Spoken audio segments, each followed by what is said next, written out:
Good evening. ഞാൻ Donna. Kodanchery media. സന്ധ്യാവാർത്തയിലേക്ക് സ്വാഗതം. തിരിച്ചുവരവ് ഗംഭീരമാക്കാൻ ബി.ജെ.പി. കേജ്രിവാളിനെ മുട്ടുമടക്കിച്ച പർവേഷിന് നറുക്കു വീഴുമോ?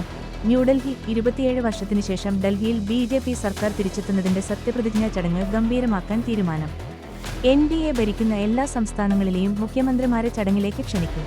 പ്രധാനമന്ത്രി നരേന്ദ്രമോദി യു.എസ് സന്ദർശനം കഴിഞ്ഞ് തിരിച്ചെത്തിയതിനു ശേഷം പുതിയ ഡൽഹി മുഖ്യമന്ത്രിയുടെ സത്യപ്രതിജ്ഞ ചടങ്ങ് നടക്കുമെന്നാണ് ബി.ജെ.പി. വൃത്തങ്ങൾ നൽകുന്ന സൂചന. സർക്കാർ രൂപീകരണവുമായി ബന്ധപ്പെട്ട് കേന്ദ്ര ആഭ്യന്തരമന്ത്രി അമിത് ഷാ ഇന്ന് ബി.ജെ.പി. അധ്യക്ഷൻ ജെ.പി. നഡ്ഡയുമായി കൂടിക്കാഴ്ച നടത്തിയേക്കും. ഡൽഹി ബി.ജെ.പി. അധ്യക്ഷൻ വീരേന്ദ്ര സച്ദേവ ഇന്ന് വൈകിട്ട് പുതുതായി തിരഞ്ഞെടുക്കപ്പെട്ട 48 എംഎൽഎമാരുമായി കൂടിക്കാഴ്ച നടത്തും. സർക്കാർ രൂപീകരണത്തെക്കുറിച്ചും സത്യപ്രതിജ്ഞാ ചടങ്ങിനെക്കുറിച്ചും പ്രധാനമന്ത്രി നരേന്ദ്രമോദിയും അമിത് ഷായും ജെ.പി. നഡ്ഡയും ഇന്നലെ വൈകിട്ട് ബി.ജെ.പി. ആസ്ഥാനത്ത് ചർച്ച നടത്തിയെന്നും വിവരമുണ്ട്. ആം ആദ്മി പാർട്ടി ദേശീയ കൺവീനർ അരവിന്ദ് കെജ്രിവാളിനെ തോൽപ്പിച്ച പർവേഷ് വർമ്മയെയാണ് മുഖ്യമന്ത്രി സ്ഥാനത്തേക്ക് പ്രധാനമായും പരിഗണിക്കുന്നത്. വെസ്റ്റ് ഡൽഹിയിൽ നിന്ന് 2 തവണ എംപിയായിട്ടുള്ള അദ്ദേഹത്തിനു കഴിഞ്ഞ വർഷം പാർലമെന്റ് തിരഞ്ഞെടുപ്പിൽ ടിക്കറ്റ് നിഷേധിച്ചിരുന്നു. ഡൽഹി മുൻ മുഖ്യമന്ത്രി സാഹിബ് സിംഗ് വർമ്മയുടെ മകനാണ്. ഡൽഹി മുഖ്യമന്ത്രി അതിഷി മെർലേന രാജിക്കത്ത് നൽകി. ഡൽഹി ലഫ്റ്റനന്റ് ഗവർണർക്കാണ് രാജിക്കത്ത് നൽകിയത്.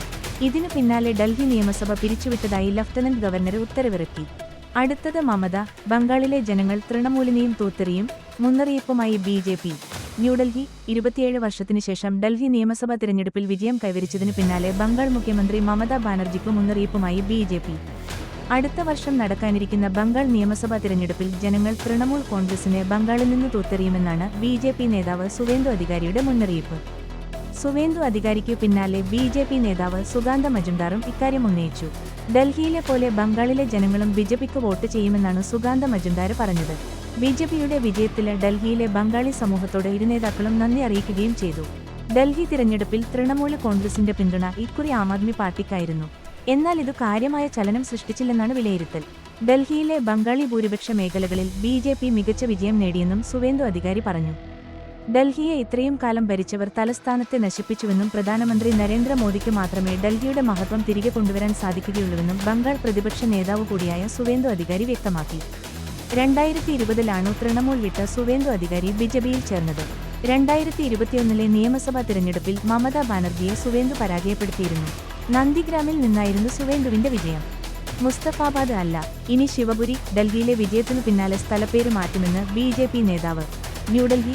നിയമസഭാ തിരഞ്ഞെടുപ്പിലെ വിജയത്തിനു പിന്നാലെ ഡൽഹിയിലെ മുസ്തഫാബാദ് മണ്ഡലത്തിന്റെ പേര് മാറ്റുമെന്ന് പ്രഖ്യാപിച്ചു ബി.ജെ.പി.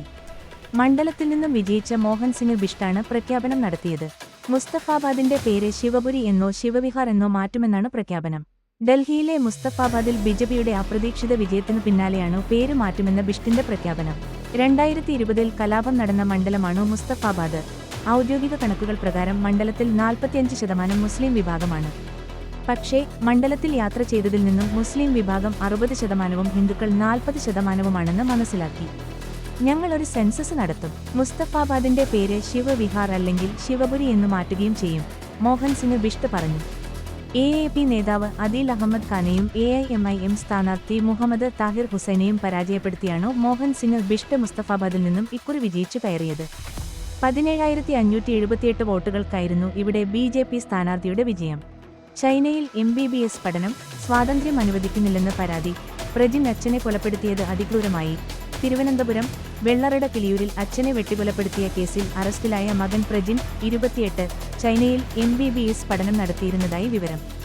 മകനെ പുറത്തുവിട്ടാൽ തന്നെ അപായപ്പെടുത്തുമെന്ന അമ്മ സുഷമയുടെ വെളിപ്പെടുത്തലിനു പിന്നാലെയാണ് പ്രജിന്റെ കൂടുതൽ വിവരങ്ങൾ പുറത്തുവരുന്നത്. സ്വാതന്ത്ര്യം അനുവദിക്കുന്നില്ലെന്ന് ആരോപിച്ചായിരുന്നു കിളിയൂർ ചരുവിള ബംഗ്ലാവിൽ ജോസിനെ, 70, മകൻ പ്രജിൻ അതിക്രൂരമായി കൊലപ്പെടുത്തിയത്. കഴിഞ്ഞ ബുധനാഴ്ച രാത്രി നടന്ന കൊലപാതകത്തിനു പിന്നാലെ പ്രജിൻ പോലീസിൽ കീഴടങ്ങുകയായിരുന്നു. വെട്ടുകത്തികൊണ്ട് തലയിൽ വെട്ടിയാണ് പ്രജിൻ പിതാവിനെ കൊലപ്പെടുത്തിയത്. തുടർന്ന് മരണം ഉറപ്പിക്കാൻ പ്രജിൻ പിതാവിന്റെ കഴുത്തറുക്കുകയും ചെയ്തു. ജോസിന്റെ മൃതദേഹം അടുക്കളയിലായിരുന്നു കിടന്നിരുന്നത്. കൊലപാതകം നടന്ന ശേഷം കാറോടിച്ച് സ്റ്റേഷനിലെത്തിയാണ് പ്രജിൻ പോലീസിൽ കീഴടങ്ങിയത്. സ്വാതന്ത്ര്യം അനുവദിക്കാത്തതിനാലാണ് പിതാവിനെ കൊലപ്പെടുത്തിയതെന്നായിരുന്നു പ്രജിൻ പോലീസിനോട് പറഞ്ഞത്. കഴിഞ്ഞ 7 വർഷത്തിലധികമായി ഭർത്താവ് ജോസും താനും മകൻ പ്രജിനെ ഭയന്നാണ് ജീവിച്ചിരുന്നതെന്നായിരുന്നു അമ്മ സുഷമയുടെ വെളിപ്പെടുത്തൽ. കൊച്ചിയിൽ നിന്നും സിനിമാ പഠനം കഴിഞ്ഞെത്തിയ ശേഷമാണ് പ്രജിനിൽ മാറ്റങ്ങൾ കണ്ടുതുടങ്ങിയതെന്നും സുഷമ പറഞ്ഞിരുന്നു. ജാമ്യത്തിൽ പുറത്തിറങ്ങിയാൽ താനും മകളുമായിരിക്കും പ്രജിന്റെ അടുത്ത ഇരകളെന്നും മകന് ബ്ലാക്ക് മാജിക്കിന്റെ ഇടപാടുണ്ടായിരുന്നുവെന്നും ജോസിന്റെ കൊലപാതകത്തിനു പിന്നാലെ സുഷമ വെളിപ്പെടുത്തിയിരുന്നു. മോദി ട്രംപ് കൂടിക്കാഴ്ച, അദാനി ഗ്രൂപ്പിന്റെ ഇന്ത്യ യൂറോപ്പ് ഇടനാഴി ചർച്ചയാകും, ചൈനയുടെ പദ്ധതിക്കു മറുപടി. ന്യൂഡൽഹി. ഇന്ത്യയുടെ സാമ്പത്തിക രംഗത്തു വലിയ മാറ്റങ്ങൾക്കു വഴിയൊരുക്കുന്ന ഇന്ത്യ മിഡിൽ ഈസ്റ്റ് യൂറോപ്പ് സാമ്പത്തിക ഇടനാഴി IMEC പദ്ധതിയിൽ നിർണായക തീരുമാനങ്ങൾ ഉടനുണ്ടാകുമെന്ന് സൂചന. പ്രധാനമന്ത്രി നരേന്ദ്രമോദിയും US പ്രസിഡന്റ് ഡൊണാൾഡ് ട്രംപും തമ്മിൽ ഫെബ്രുവരി 12, 13 തീയതികളിൽ യുഎസിൽ വെച്ച് നടക്കാനിരിക്കുന്ന കൂടിക്കാഴ്ചയിലായിരിക്കും പദ്ധതിയുമായി ബന്ധപ്പെട്ട നിർണായക ചർച്ചകൾ നടക്കുക. അദാനി ഗ്രൂപ്പാണ് IMEC പദ്ധതിയുടെ പ്രധാന പങ്കാളി. ഇതുൾപ്പെടെ ഇരുരാജ്യങ്ങളും തമ്മിലുള്ള പ്രതിരോധ സഹകരണം, സാമ്പത്തിക സഹകരണം എന്നീ വിഷയങ്ങളിലും ട്രംപ് മോദി ചർച്ച നടന്നേക്കും. ചൈനയുടെ പദ്ധതിക്കു ബദലായി IMEC പദ്ധതിയെ ഉയർത്തിക്കാട്ടാനാണ് നീക്കം. ചൈനയുടെ belt and road initiative BRI പദ്ധതിക്കു ബദലായി ബഹുരാഷ്ട്ര അടിസ്ഥാന സൗകര്യ സംരംഭമായ ഇന്ത്യ മിഡിൽ ഈസ്റ്റ് യൂറോപ്പ് സാമ്പത്തിക ഇടനാഴി മാറ്റുക എന്നതായിരിക്കും ചർച്ചയിലെ പ്രധാന അജണ്ട. മിഡിൽ ഈസ്റ്റ് വഴി ഇന്ത്യയെ യൂറോപ്പുമായി ബന്ധിപ്പിക്കുന്നതിനായി രൂപകൽപ്പന ചെയ്ത അടിസ്ഥാന സൗകര്യ പദ്ധതിയാണ് IMEC. India, UAE, Saudi Arabia, Israel, Europe എന്നിവയെ ബന്ധിപ്പിക്കുന്ന 4500 കിലോമീറ്റർ വ്യാപാര പാതയാണ് IMECയുടെ പ്രധാന സവിശേഷത. പരമ്പരാഗത കടൽ പാതകളെ അപേക്ഷിച്ചു ഗതാഗത സമയം ഗണ്യമായി കുറയ്ക്കുന്നതിന് ഈ ഇടനാഴി സഹായിക്കുമെന്നാണ് വിലയിരുത്തൽ. പദ്ധതിയുടെ ഭാഗമായി പുതിയ തുറമുഖങ്ങൾ, റെയിൽ ശൃംഖലകൾ, ഊർജ്ജ പദ്ധതികൾ എന്നിവയാണ് ലക്ഷ്യം വയ്ക്കുന്നത്. പങ്കാളിത്ത രാജ്യങ്ങൾക്കും ഇതിന്റെ പ്രയോജനം ലഭിക്കും. ഇസ്രയേലിലെ ഹൈഫ തുറമുഖത്തിന്റെ 70% ഓഹരികൾ അദാനി ഗ്രൂപ്പ് ഏറ്റെടുക്കുമെന്ന് റിപ്പോർട്ടുകളുണ്ടായിരുന്നു. ഇതും IMEC പദ്ധതിക്ക് നിർണായക ഘടകമാണ്. ഈ നീക്കം ഇന്ത്യ-ഇസ്രയേൽ ബന്ധം ശക്തിപ്പെടുത്തുക മാത്രമല്ല, മെഡിറ്ററേനിയൻ മേഖലയിൽ ഇന്ത്യയ്ക്ക് ശക്തമായ ഒരു അടിത്തറ നൽകുകയും ചെയ്യുന്നു. ഇസ്രയേൽ-ഇന്ത്യ പ്രതിരോധ വ്യാപാരം പ്രതിവർഷം $10 ബില്യൺ ഉണ്ടെന്നാണ് കണക്കുകൾ സൂചിപ്പിക്കുന്നത്. മതിലിടിഞ്ഞ് വീണ 2 തൊഴിലാളികൾ മരിച്ചു. അപകടം പത്തനംതിട്ട ജില്ലാ റൈഫിൾ ക്ലബിൽ. ആറന്മുള. പത്തനംതിട്ട ജില്ലാ റൈഫിൾ ക്ലബിന്റെ മതിൽ നിർമ്മാണത്തിനിടെ അപകടം. മതിലിടിഞ്ഞു വീണു കരാർ ജോലിക്കെത്തിയ 2 ഇതര സംസ്ഥാന തൊഴിലാളികൾ മരിച്ചു. ഇന്ന് ഉച്ചയ്ക്ക് 2 മണിയോടെയാണ് അപകടം നടന്നത്. ബീഹാർ സ്വദേശികളായ രത്തൻ മണ്ഡൽ, ഗുഡുകുമാർ എന്നിവരാണ് മരിച്ചത്. അപകടത്തിൽ നിന്നും മറ്റൊരു തൊഴിലാളി അത്ഭുതകരമായി രക്ഷപ്പെട്ടു. ഈസ്റ്റ് ചമ്പാരൻ സ്വദേശിയായ വിജയദാസ് ആണ് നിസ്സാര പരുക്കുകളോടെ രക്ഷപ്പെട്ടത്. റൈഫിൾ ക്ലബിന്റെ മതിലിന്റെ തേപ്പുപണിക്കെത്തിയതായിരുന്നു തൊഴിലാളികൾ. സമീപത്ത് JCB ഉപയോഗിച്ച് മണ്ണ് നീക്കുന്ന ജോലിയും ഇവിടെ നടന്നിരുന്നു. ഇതിനിടെ പ്രകമ്പനത്തെ തുടർന്ന് മതിൽ ഇടിഞ്ഞു തൊഴിലാളികളുടെ ദേഹത്തേക്ക് വീഴുകയായിരുന്നു. മൃതദേഹങ്ങൾ കോഴഞ്ചേരിയിലുള്ള ജില്ലാ ആശുപത്രി മോർച്ചറിയിലേക്ക് മാറ്റി. ആറന്മുള പോലീസ് സ്ഥലത്തെത്തി മേൽ നടപടികൾ സ്വീകരിച്ചു. ശില്പശാല നടത്തി. കോടഞ്ചേരി ചെമ്പുകടവ് GUPS സ്കൂൾ വിദ്യാരംഗത്തിന്റെ നേതൃത്വത്തിൽ കിങ്ങിണിക്കൂട്ടം എന്ന പേരിൽ ശില്പശാല നടത്തി. അധ്യാപികയായ കവിത NK സ്വാഗതം ആശംസിച്ച ചടങ്ങിൽ അമൃതബി അധ്യക്ഷയും ആൻട്രീസ മുഖ്യപ്രഭാഷകയുമായിരുന്നു.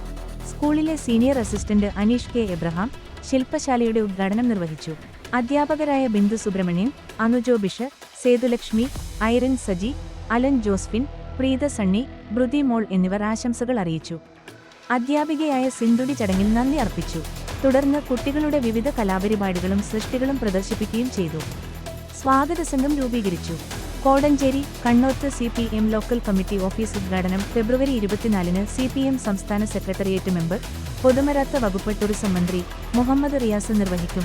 പരിപാടിയുടെ വിജയത്തിനായി ചേർന്ന സ്വാഗത സംഘം CPM ജില്ലാ സെക്രട്ടറി മെമ്പർ T വിശ്വനാഥൻ ഉദ്ഘാടനം ചെയ്തു. യോഗത്തിൽ ലോക്കൽ സെക്രട്ടറി KM ജോസഫ് സ്വാഗതം പറഞ്ഞു. KA ജോൺ അധ്യക്ഷത വഹിച്ചു. ഉദ്ഘാടന പരിപാടി വിജയിപ്പിക്കുന്നതിനായി 101 അംഗ സ്വാഗത സംഘം രൂപീകരിച്ചു. സ്വാഗത സംഘം കൺവീനറായി KM ജോസഫിനെ തെരഞ്ഞെടുത്തു. ചെയർമാനായി KA ജോൺ മാഷ് എന്നിവരെ തെരഞ്ഞെടുത്തു. കൂടാതെ വിവിധ സബ് കമ്മിറ്റികളും തെരഞ്ഞെടുത്തു. MM സോമൻ യോഗത്തിന് നന്ദി പറഞ്ഞു. അനധികൃത മദ്യവിൽപ്പനയെ ചൊല്ലി തർക്കം, മദ്യവസ്കനെ ക്രൂരമായി മർദ്ദിച്ചതായി പരാതി. താമരശ്ശേരി. മദ്യവിൽപ്പന സംഘം മദ്യവസ്കനെ ക്രൂരമായി മർദ്ദിച്ചതായി പരാതി. കൂടത്തായി കോടഞ്ചേരി റോഡിൽ പഞ്ചായത്ത് കിണറിന് സമീപം വെച്ചാണ് ഇരുമ്പ് പൈപ്പും ആയുധങ്ങളും ഉപയോഗിച്ച് മർദ്ദിച്ചത്. കരിമ്പാലക്കുന്നിൽ താമസിക്കുന്ന അബദുള്ളക്കാണ് പരിക്കേറ്റത്. കൈയുടെ എല്ല് പൊട്ടുകയും മുഖത്ത് ആഴത്തിൽ മുറിവേൽക്കുകയും ചെയ്തിട്ടുണ്ട്. അനധികൃത മദ്യവിൽപ്പനയുമായി ബന്ധപ്പെട്ട തർക്കമാണ് സംഭവത്തിന് പിന്നിലെന്ന് പോലീസ് പറഞ്ഞു. കടയിൽ നിന്നും ലോഡഡ് ഫ്രൈസ് കഴിച്ചവർക്ക് ഭക്ഷ്യവിഷബാധ. ഓമശ്ശേരി ബസ് സ്റ്റാൻഡിന് സമീപത്തെ കടയിൽ നിന്നും ലോഡഡ് ഫ്രൈസ് കഴിച്ച സഹോദരിമാരെ ദേഹാസ്വസ്ഥത്തെ തുടർന്ന് താമരശ്ശേരി താലൂക്ക് ആശുപത്രിയിൽ പ്രവേശിപ്പിച്ചു. ഇന്നലെ വൈകിട്ട് 7 മണിയോടെ ഓമശ്ശേരിയിലെത്തിയ താമരശ്ശേരി കാരാടി സ്വദേശികളായ സഹോദരിമാർ കടയിൽ കയറി ലോഡഡ് ഫ്രൈസ് കഴിച്ചത്. ഇതിനൊപ്പം മയോണിസും സോസും കഴിച്ചിരുന്നതായി ഇരുവരും പറഞ്ഞു. ഭക്ഷ്യവിഷബാധയാണ് ദേഹാസ്വസ്ഥത്തിന് കാരണമായതെന്ന് ഇവർ പറഞ്ഞു. താലൂക്ക് ആശുപത്രി ഹെൽത്ത് ഇൻസ്പെക്ടർ ഇവരിൽ നിന്നും വിവരങ്ങൾ ശേഖരിച്ചു. വാർത്തകൾ കഴിഞ്ഞു. നമസ്കാരം. വാർത്തകളും പരസ്യങ്ങളും അറിയിക്കുവാൻ വേണ്ടി കോടഞ്ചേരി മീഡിയ അഡ്മിന്മാരെ ബന്ധപ്പെടാവുന്നതാണ്.